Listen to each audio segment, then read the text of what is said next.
Bonjour et bienvenue sur ma chaîne YouTube. Mon nom est Sandrine Sangué et ma passion est de toujours mieux me connaître et d'aller vers un amour toujours plus inconditionnel de moi-même et d'accompagner les personnes à toujours mieux se connaître et aller vers un amour toujours plus inconditionnel d'eux-mêmes. Tout d'abord, je tiens ici à remercier les personnes qui m'ont fortement encouragé à poster des vidéos sur les réseaux sociaux. Je pense notamment ici aux personnes que j'accompagne individuellement ou en groupe, qui m'ont fait savoir leur malaise d'être au final aussi peu nombreux à bénéficier d'une aussi bonne nourriture, pour reprendre leurs mots, et que vraiment le message gagnait à être diffusé à plus large échelle. J'étais réticente par rapport à ce projet au départ pour deux raisons. La première, c'est que tout ce que je vais partager avec vous ici, d'autres l'ont déjà fait. Et donc, il y a clairement un manque d'originalité qui me gênait. Mais ils m'ont apporté un argument que j'ai trouvé pertinent, à savoir que pour un même individu, une information va passer ou non en fonction de comment elle est transmise. La deuxième raison de ma réticence, c'est tout simplement que je suis de naturel plutôt réservé et que du coup, poster des vidéos sur les réseaux sociaux m'amenait à être exposé au regard d'un nombre plus important de personnes potentiellement par rapport à ce à quoi je suis habituée au quotidien, ce qui me mettait dans un état inconfortable qui n'était pas agréable à vivre. Et en même temps, j'ai envie de dire que si ce que je partage ici peut permettre à certaines personnes d'améliorer leur qualité de vie, ça vaut vraiment le coup de dépasser cet inconfort. D'ailleurs, j'en profite pour lancer un appel aux personnes qui, comme moi, sont réservées et qui ont un talent ou des compétences, à ne pas hésiter à les publier sur les réseaux sociaux de façon à faire bénéficier un nombre plus important de personnes.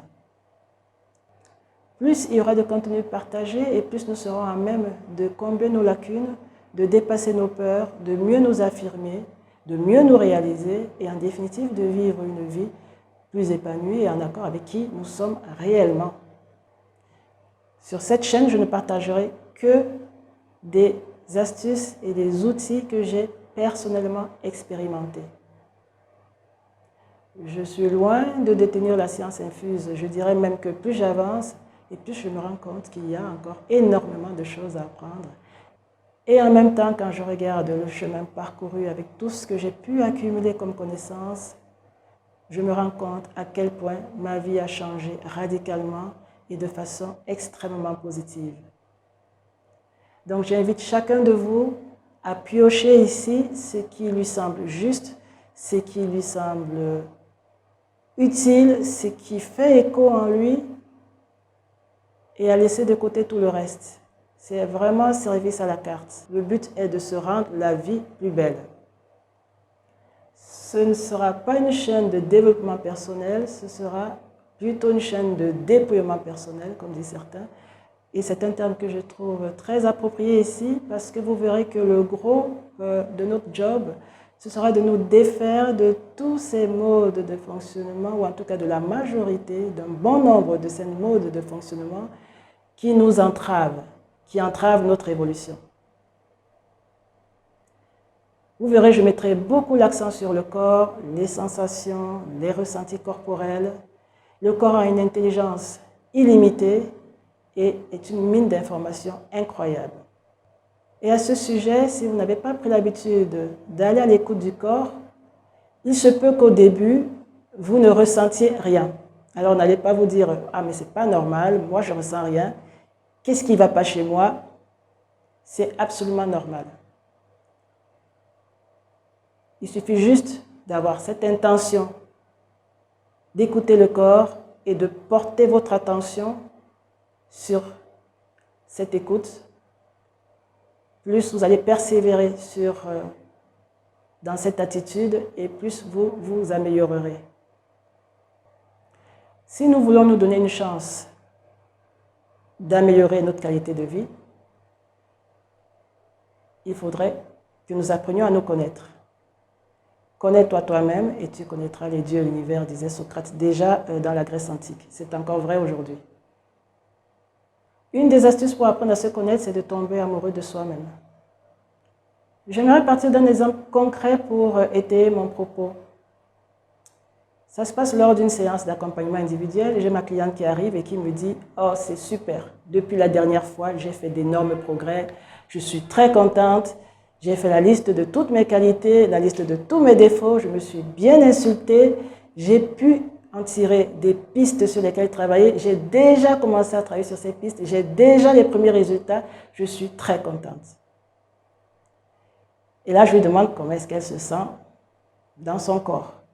Elle me dit qu'elle se sent très bien, qu'elle est joyeuse, qu'elle est optimiste, qu'elle se sent détendue, qu'elle a le cœur ouvert. Et donc, nous avons pris le temps de célébrer tout ça pour que cela s'ancre bien en elle, dans son corps, dans son esprit. Puis je lui ai demandé, et comment c'était quand tu t'insultais? Elle me dit, oh, très très bien, puisque j'ai pu sortir des pistes d'amélioration. Je répète la question. Comment c'était dans ton corps au moment où tu t'insultais? Est-ce que c'était comme maintenant, joyeux, détendu, le cœur ouvert? Et là, elle me dit non, pas du tout. C'était lourd, c'était triste. Je me sentais découragée, j'avais l'impression que je n'allais jamais y arriver. Alors là, je voudrais marquer un premier temps d'arrêt. Est-ce que vous avez noté comme moi que le moment difficile a été, dans un premier temps, ignoré, occulté complètement? C'est un mode de fonctionnement que nous sommes nombreux à adopter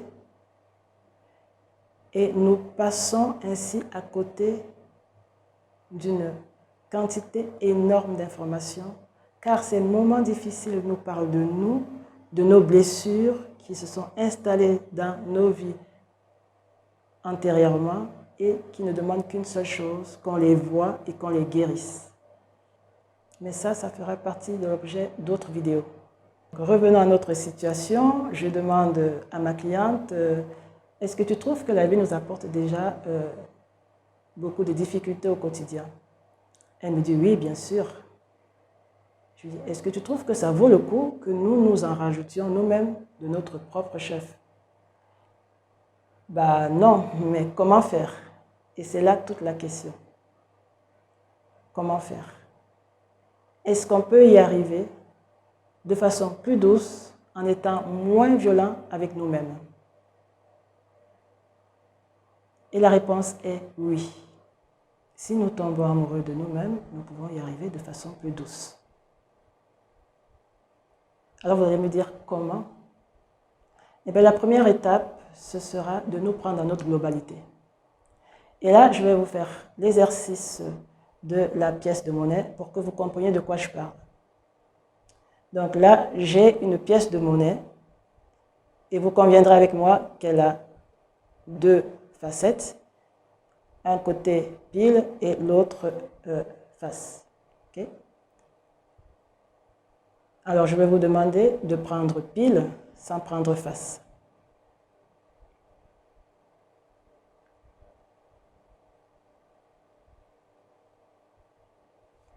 Ce n'est pas possible. Hein?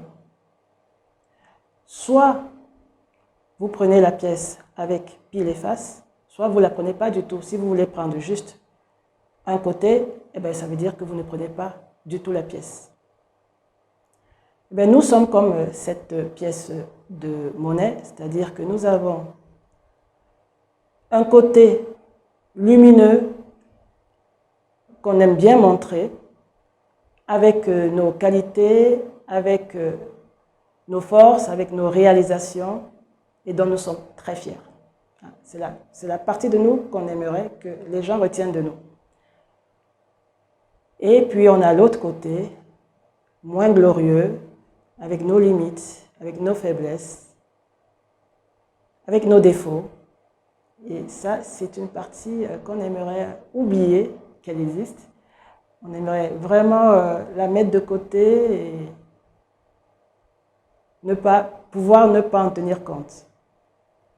Comme avec la pièce de monnaie, si vous voulez vous améliorer, Soit vous vous prenez dans votre globalité avec vos deux polarités, soit vous ne vous prenez pas du tout. Donc, première étape, se prendre dans sa globalité. La deuxième étape vers l'amour de soi-même, c'est l'observation. Et ça, c'est un exercice qui peut déjà être difficile parce que ça demande du courage et de l'honnêteté. J'observe que j'ai été méchante envers le petit camarade de classe de ma fille qui l'embêtait tout le temps. Et ça peut être difficile pour moi de reconnaître que je peux être méchante.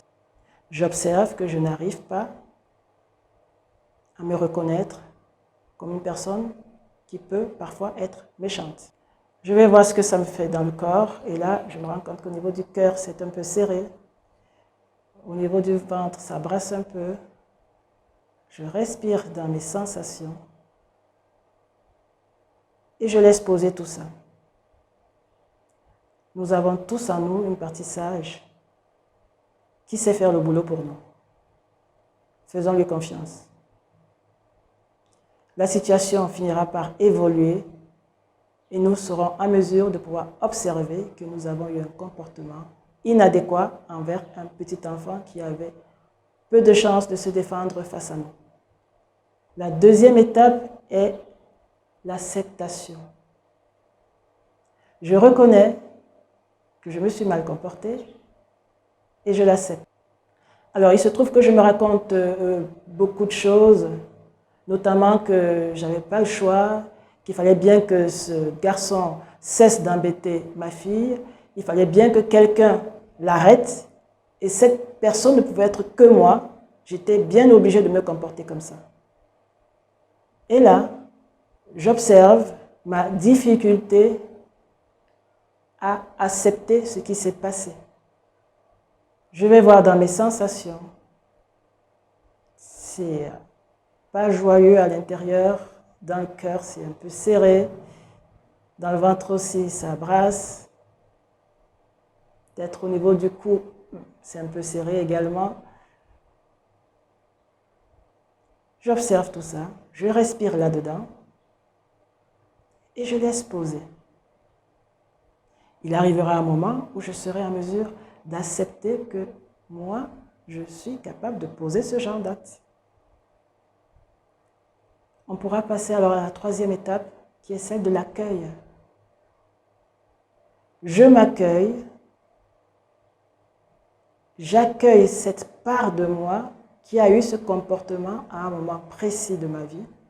Je l'accueille avec moi, je lui fais de l'espace et je lui demande de s'installer avec moi à l'intérieur de moi. Et je respire avec elle dans ce mouvement. À un moment donné, on sera capable de passer à la quatrième étape, c'est celle de l'amour. J'aime cette part de moi qui a eu ce comportement précis à un moment donné. L'amour que j'ai pour cette part, l'amour que j'ai pour moi, ne va pas diminuer à cause de ce geste. Je continue à avoir le même respect, la même considération, la même estime pour moi, avec et sans ce geste. Voilà ce dont je voulais vous parler aujourd'hui. Si je résume, il s'agit dans un premier temps de s'accepter dans sa globalité, ensuite d'être dans l'observation, puis l'acceptation, l'accueil et enfin l'amour. Il y a une phrase qui me vient à l'esprit en ce moment, c'est « rien ne change si on ne change rien ». Autrement dit, si vous faites toujours plus de la même chose, vous obtiendrez toujours plus du même résultat. Donc je vous invite à changer vos habitudes, à tester, faites votre propre expérience, ne me croyez surtout pas sur parole, expérimentez vous-même. Et pour ceux qui s'en sentent l'élan, laissez un commentaire de votre expérience pour en faire bénéficier un plus grand nombre. Si vous souhaitez en savoir davantage sur mes activités, vous pouvez consulter le site web qui s'affiche à l'écran à l'instant.